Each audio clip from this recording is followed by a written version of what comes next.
पाकिस्तान की राजधानी इस्लामाबाद ले चलते हैं और वहाँ के बड़े ही मशहूर पत्रकार हस्सान दुर्रानी साहब हमें ज्वाइन कर चुके हैं। दुर्रानी साहब, बहुत शुक्रिया और स्वागत आपका।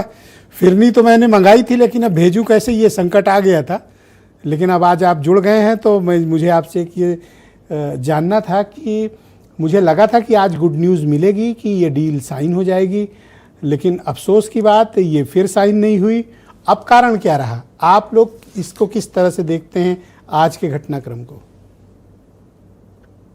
ब्रजेश, सबसे पहले तो आपका शुक्रिया।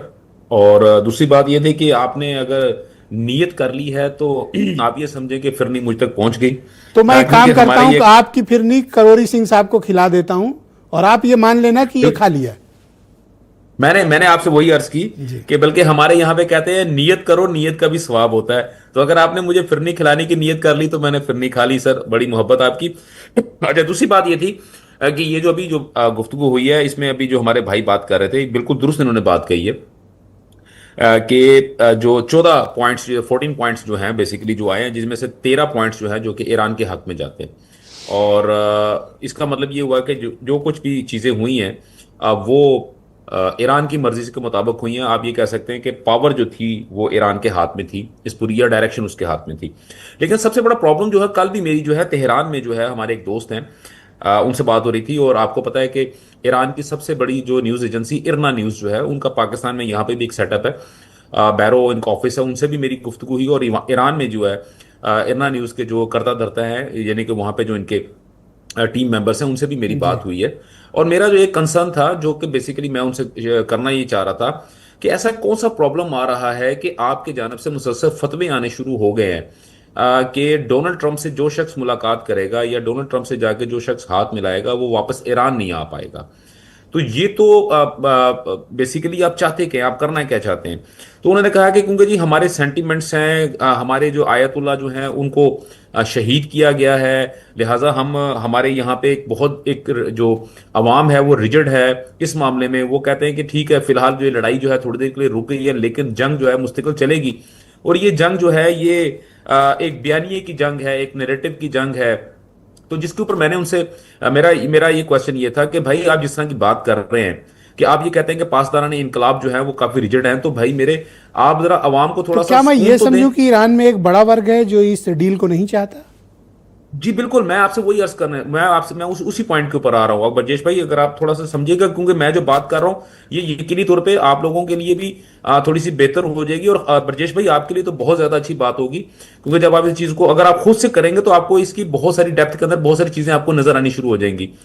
अब उसके अंदर ये देखें कि ईरान जो है उसकी अगर हम एक्टिव फोर्स को अगर आप देखते हैं जो कि बॉर्डर के ऊपर मौजूद है, वो तकरीबन 10 लाख के करीब उनकी फौज है। लेकिन उनकी जो रिजर्व फौज है जिसको पासदारान इनकलाब कहलाते हैं, जो कि बेसिकली सिर्फ इनकलाब को प्रोटेक्ट करने के लिए मौजूद है, जो कि इंटरनली उनके काम कर रही है, उसकी तादाद तकरीबन 15 से 18 लाख है। तो आप इससे अंदाजा लगा लें कि वहां पे पासदारान कितने रिजिड हैं। और कालीबाफ और इराकची के दरमियान में जो मसाइल हैं वो भी आपने खुद ही देख लिए हैं। और आपके ही लास्ट भी जब बात हो रही थी तो आपके प्रोग्राम के अंदर मैंने ये बात कही थी और आपको मैंने बताया भी था कि यार इस वक्त ये इशू है। और जो मेरी वर्किंग जो थी या मेरा जो सेंसेस थे, जो मैंने चीज स्मेल की थी, वो 2 से 3 दिन के बाद निकल के बाहर आ गई। और पूरी दुनिया ने ये बात कही कि इराकची और कालीबाफ साहब के दरमियान में जो मसाइल हैं वो बेसिकली वो उनकी पॉलिटिकल पावर और उनकी जो रिलीजियस पावर है उनके दरमियान के। अच्छा, अब यहाँ पे सबसे बड़ी बात अभी एक विषय फंसा, एक सब्जेक्ट, एक इशू है, आज की डील क्यों रुकी? उसकी सर रीजन भी मैं आपसे ये बात बता रहा हूं।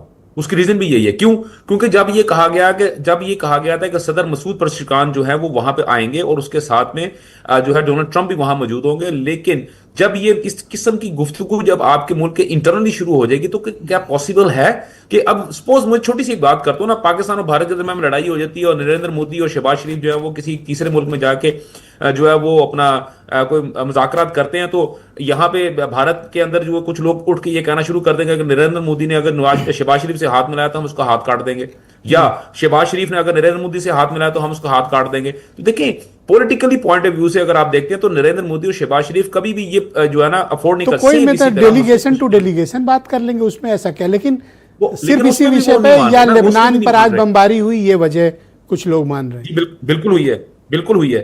और उसके ऊपर अगर आप देखते हैं तो कल जो था, मैंने अपने जो मेरा यहाँ पे प्रोग्राम है, मैं जो यहाँ पे प्रोग्राम करता हूँ उसके अंदर भी मैंने जो है इसी फियर का मैंने जो है इजहार किया था, और मैंने उनको ये बात जो अपने प्रोग्राम अपने नाजरीन से ये बात में जो मैंने शेयर की थी कि ये जो बेसिकली पूरे जो मिडल ईस्ट है उसका जो ऑयल है वो पाइपलाइन के थ्रू जो है वो फलस्तीन की वाली साइड पे लेके जाया जाएगा, और पूरे यूरोप को ये बात बताई जाएगी कि कल को अगर हम लोग दोबारा अपना हुर्मुज जो है, ये स्टेट ऑफ हुर्मुज जो है वो ईरान की वजह से अगर बंद होती है तो फिर हम आपको इंतहाई इजीली जो है अब यहां से हम आपको वेस्ट बैंक तो जो आप इस बेसिकली बात है को वहां लेकर से मुतमईन हैं कि ये एमओयू हस्तांतरित होगा, ये डील साइन होगी और ये अमल में आएगी?